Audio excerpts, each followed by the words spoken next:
Radio 240 plus Glove Up or Shut Up here at AngryMarks.com. We're covering the aftermath of what I consider to be a good Strikeforce show, Strikeforce Columbus, Ronda Rousey versus Miesha Tate. I think I lost my voice somewhere in the first round with the main event only going one round. I can't wait to talk about that fight, but first we'll talk about the first fight on the live show. That was, well, first before we get into that fight, there was one fight on the undercard, the Alexis Davis versus Sarah Kaufman fight. I felt like this was probably the second most important fight of the night. It was on the undercard. This fight set up the number one contender to the winner of the main event. And these two women went out there and had an epic slugfest.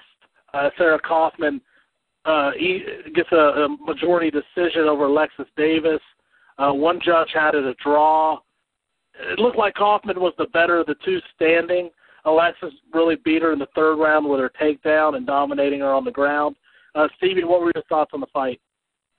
Well, Killer Kev was on the phone with me right before the main Showtime card went live, and he was completely baffled by the fact that there was a 10-10 round.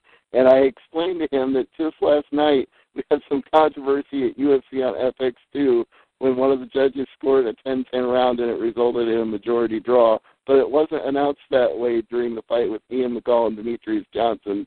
So I was at least happy that this time they announced the scores the way they were actually written. Meanwhile, he is trying to argue with me that there is no such thing as a 10-10 under the unified rules of mixed martial arts. And I explained very patiently to our good friend Kevin that when the winner is 10 points and the loser is 9 or less, what do you do when there's not a loser? That means you score a 10-10. He did not get that. I told him, look it up in the unified rules. The judge did not make a mistake in scoring a 10-10. That is allowable, but I do think it was a very close fight, and both girls really scrapped it out. The crowd didn't seem to think Kaufman won, but I think that was because there was such a memorable comeback in the third round by her opponent. But I would still say they scored it correctly. I mean, this weekend we had two sets of live fights. Admittingly, I missed the UFC last night at 7 on my DVR. I need to go back and watch it. This Sarah Kaufman fight, it was a fight. Luckily, they showed it because Strikeforce's policy wasn't to show the undercard fights as of a year ago, I believe. Is this the first set of fights that aired on Showtime Extreme, Stevie? No, they've had prelims on Showtime Extreme before. It's I think the second or third time now, and it's because of the renegotiated deal when Zuffa bought out Strikeforce and brought it into the fold, and then the Showtime deal came up for renegotiation, and they were going to change the start time and the number of Showtime events, but apparently they got a pretty sweetheart deal, and as part of it, they agreed that prelims would air on Showtime Extreme and not on Facebook or via some other means. Like the second, if not third show now where they've had prelims on the Extreme channel. All right, the first fight on the live show was Jacare versus Bristol Marunde. Jacare just looked like the better fighter in there. Jacare won the fight. He wants to fight Luke Rockhold, he said after the fight. Jacare just looked like the better fighter in there. I still can't say I was terribly impressed by Jacare's performance. I really assumed once they got on the ground, Jacare would end it quickly. Maybe that's because Jacare's trained less jiu-jitsu now. I remember back in his early Dream days, as soon as he was on the ground, it was a done deal. What were your thoughts on the fight? Well, I thought it was a dominant and at times methodical performance by Jacare, and like you, I expected that it would come a lot sooner than it did in the third round, but I wasn't at all surprised by the finish. I predicted that Jacare would clap on a submission because he does that alligator clap. That's where he gets his name from. And it may have taken a lot longer than most of us expected, but he was never really in much danger in this fight at any point. So it was a little bit of a plodding performance, but a very solid and accurate performance. You know, what's interesting is it reminds me a lot of Damian Maia, as in, you know, you can practice stand-up so many times in the gym, but you're only going to see its effectiveness when a guy is actually trying to beat you. And that's what I felt like tonight, is that Jacare was utilizing the stand-up a lot more.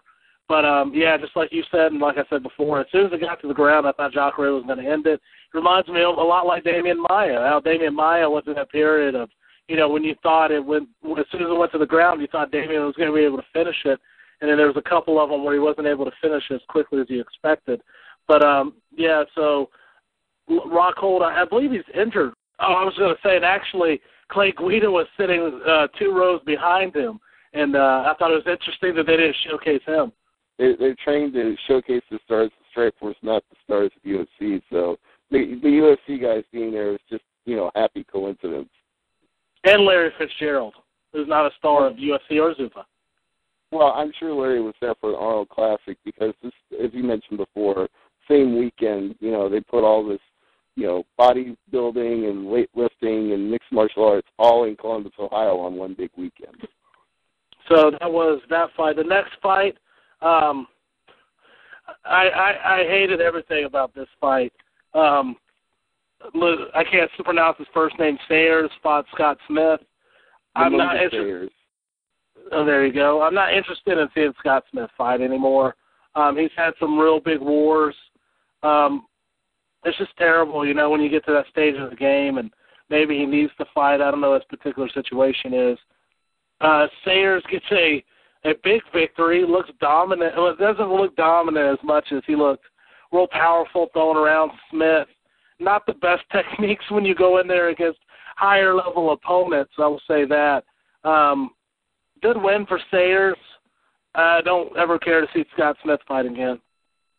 Yeah, I had some major concerns about Smith fighting, which I stated on Glove Up or Shut Up this past week, and I was not at all surprised to see Lumumba pick up the win. And Lumumba, you know, he makes a name for himself beating a guy who's a former champion and has some of the most classic slobber-knocker fights in history, but I would be happy to see Scott Smith not fight again, and this is his 4th loss in a row, if I'm not mistaken, and that to me says maybe he should reconsider his career options, because it's nice that Strikeforce will showcase him on a card like this, but Lumumba Sayers, you know, he's an up-and-coming guy, and he's got a big win over a name that people know, but at the same time, there was a time when Scott Smith would not be losing to a Lumumba Sayers because he is an up-and-coming guy. So that just tells you where Scott Smith is at in his career now. You know, it seems like almost the worst compliment in the world to be the comeback guy. It seems like that's the guy you don't want to be in a legitimate fight. I mean, you're the guy that gets beat up until the very end. I mean, we've seen it with guys in Pride. You know, everyone expected, for example, Sakuraba to make that big comeback and beat Vanderlei Silva at the end. It never happened. You hate to see the guy who's the comeback guy, because eventually the comebacks are over and he's just the guy who gets beat. Right, and I got to say, Lumumba made it look real easy sinking in that choke. It didn't seem like Scott put up any kind of defense whatsoever. So I'm actually glad that he got submitted instead of getting knocked out, because there's one thing I don't need to see is Scott Smith taking any more punches to the head. He's taken enough for 2 lifetimes. So I think, considering the circumstances, that was the best possible way to end the fight. The next fight was Paul Daley against Kazumi Masaki. This fight really, it reminded me of, it didn't remind me, but it made me think of the Jorge Santiago fight where Masaki finally quit in the last round. Masaki did not quit in this fight at all, brought the fight to Paul Daley to the point where Daley was having to utilize his takedowns, which is something Daley is not known for. Awesome fight. Masaki won the decision in the end. I thought it was a really good fight. I was really happy with it. What were your thoughts? I couldn't agree more. I was very impressed by Masaki's performance, and I noted before when previewing this fight before tonight that I thought Masaki was underrated, that he had some legendary fights in Japan, and that people in the United States might not be aware of how skilled and how talented he is, but at the same time, I did pick Semtex to win because of the fact that he's got dynamite one-punch knockout power, and I thought he would land that big shot on Masaki, but instead it was Masaki landing the big shots in every exchange, and I was befuddled at first, and then as the fight wore on, I thought, well, obviously he just out-trained and out-prepared and, no offense to Semtex, but outclassed him in the stand-up game. He looked very accurate and landed nice shots and pretty much controlled the fight whenever it went anywhere. So Masaki was the all-around better athlete in this contest, and I did not think it would go that way, but I knew there was a chance it could go that way. So I give Kazuya Masaki all the respect in the world, and I think they got it right when they announced the decision. No controversy from me on this one. Yeah, absolutely not. I thought Masaki won the fight. It was an awesome fight though. Not the best fight of the night, but it was a really good fight. The next fight, going from a good fight to a not so entertaining fight. A boring, totally lackluster fight. We had KJ Noons being brought to the school of John Fitch via Josh Thompson. Thompson, you know what? At the end of the day, it is a fight, and this is how you win a fight. KJ Noons has no one to blame but himself. KJ Noons has been in this fight business for a long time, not working on the ground game, getting by on the stand-ups. This is what happens when you fight Josh Thompson, who's a legendary grappler. Not a legendary grappler, that's maybe overstating it. But Josh Thompson is an accomplished grappler going against KJ Noons. I don't think it's overstating it because he is a former Strikeforce lightweight champion, so you don't get to be champion by not being pretty damn good, although he didn't think he was pretty damn good. When they interviewed him after the fight, he said, "That was shit. My performance was shit." I don't know how Josh Thompson was a champion. Don't know how good his grappling prowess is, but I have seen him. I think he is a higher level jiu-jitsu black belt. But anyways, Thompson took down Noons the entire fight. After the fight, like you said they had 2 staph infections in training camp, which then that made me immediately think that Javier Mendez and Bob Cook had to be pretty pissed off if Josh Thompson's training at the AK facilities, and Josh Thompson keeps saying that he has recurring staph infections there. Makes me think that AK might want to invest in some bleach. Well, and I've actually seen AKA cleaning up their gym when they do countdown specials. Like they made a big point out of Cain Velasquez is so humble, he'll come in and mop up the gym. Well, maybe he needs to pour some disinfectant in the bucket next time. Yeah, maybe Cain is taking some time off because apparently the mats were not clean for Josh Thompson's training camp. Noons looked like a guy, and they have Gilbert Melendez on commentary, and Gilbert Melendez has shown himself to be nothing more than one of the top 55ers in the world. And after watching last weekend's Ben Henderson, Frankie Edgar, incredible fight, he's subject to watch this boring fight. Oh, and by the way, you get the winner of this fight, not the fight that happened last weekend. Gilbert seemed anything but excited. What a situation. I would say that Gilbert on commentary was probably the most entertaining part of that fight. Just listening to him dance around the fact that he knows he should be fighting the UFC lightweight champion, and he's being politically correct and saying all the right things and saying how proud he is to represent the Strikeforce lightweight division and looks forward to fighting Josh Thompson again in a possible third match, a rubber match in their feud. It was just more entertaining to see him play all the cards that were dealt to him, and he played every single one and did not flinch and did not fold. I did find that entertaining. Actually, that was really funny because they definitely threw him up some softballs, and he definitely gave the politically correct answer. Is there anyone at 55 in Strikeforce that you'd be interested in seeing Gilbert Melendez fight? Because truthfully, after tonight, KJ Noons was clearly the number one contender until this loss, and I think he would have steamrolled both guys, maybe one after the other. Yeah, I can't say that Gilbert Melendez wouldn't just decimate either of these guys in a fight, no matter who won it. So I was really hoping he would make that transition over to the UFC side of Zuffa, but they don't seem to be willing to do that at the present time because whether you want to admit it or not, there are so many guys that have left Strikeforce for UFC that they need the few guys they have left as champions in Strikeforce to keep the interest alive in the Showtime live fights. They can't put Ronda Rousey and Miesha Tate on every single time they air a card, so they got to do something, and they need Gilbert Melendez badly. What's interesting is that Strikeforce is the only company that can't put together a decent 155 fight right now because Bellator just announced, I believe last week, that they were going ahead with a Shinya Aoki Eddie Alvarez rematch. And so it seems like Gilbert Melendez is the only champion. Well, I guess Michael Chandler is technically the 155 champion at Bellator, but it seems like Strikeforce is the only company that can't put together an interesting 155 match right now. Yeah, it's a little bit odd that that's the situation that we're left with, considering Gilbert Melendez is, in many people's estimation, the number one lightweight in the world today, and he can't get a top-notch fight that he probably deserves. So it's up to the people at Zuffa to import some talent and bolster the roster of the Strikeforce side and try to get him some world-class competition. I mean, they might have to steal somebody from Bellator, but, hey, I'm sure looking forward to that Shinya Aoki and Eddie Alvarez fight because I did predictions for it just a couple of weeks ago on the MMA Outspeaker show with Nick Kalikas at Fight Odds. So big shout-out to him. Thanks for having me on the show, and I'm really looking forward to that contest, probably more than I am to Thompson and Melendez 3, because I think Melendez will just beat him up again. The next fight was the main event.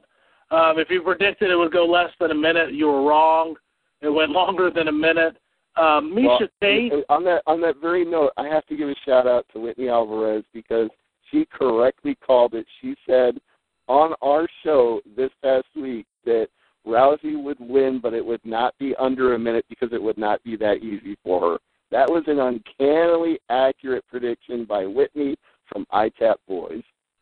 And great prediction by Whitney. Miesha Tate this week in the build-up, really this whole time, but she really stepped up her game this week, showed every heel how to be just a great heel. I mean, everything she did. And the unfortunate thing is I don't think she realized what she was doing.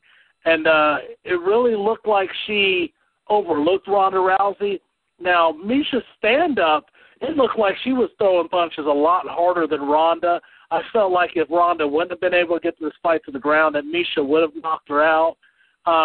Sarah Kaufman was shaking in her boots, I think, after the result of this fight because Kaufman's ground game, I believe, is suspect. I don't know much about Sarah Kaufman, but I know they tout her as a striker much more than a grappler. Ronda Rousey dislocated Miesha Tate's arm, if not ripped ligament. I mean, the first arm bar, we saw her bend backwards. The second one, we saw bend all different types of ways. Ronda Rousey is the new 135-pound Strikeforce Women's Champion. What a performance by Ronda. I think that I think there's so many contexts to this story that everyone's leaving out.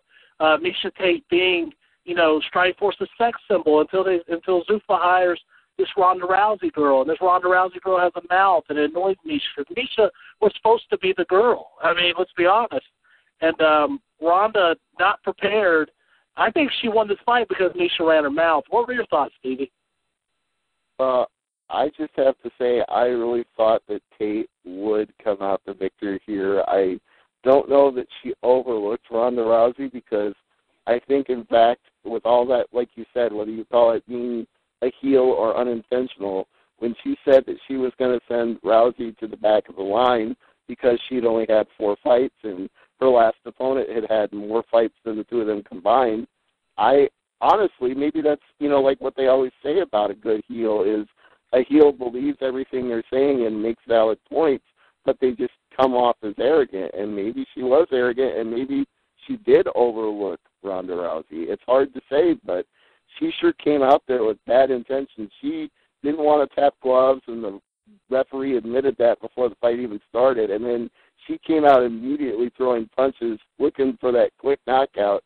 And then when it went to the ground and we saw Rousey put on that first arm bar, I thought, there's no way she's going to tap out to that. She hates Ronda Rousey so bad, she's going to find a way to get out of it, even if her arm gets broken. And she got out of it, and the fight continued. And I thought, now it gets really interesting because who knows how jacked up her arm is.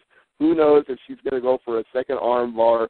Who knows if Tate's going to knock her out. I mean, this was high drama. If you could track the viewership on Showtime minute by minute through the first round, it had to be going up each passing minute. And then she went for that second arm bar, and it was even sicker than the first one.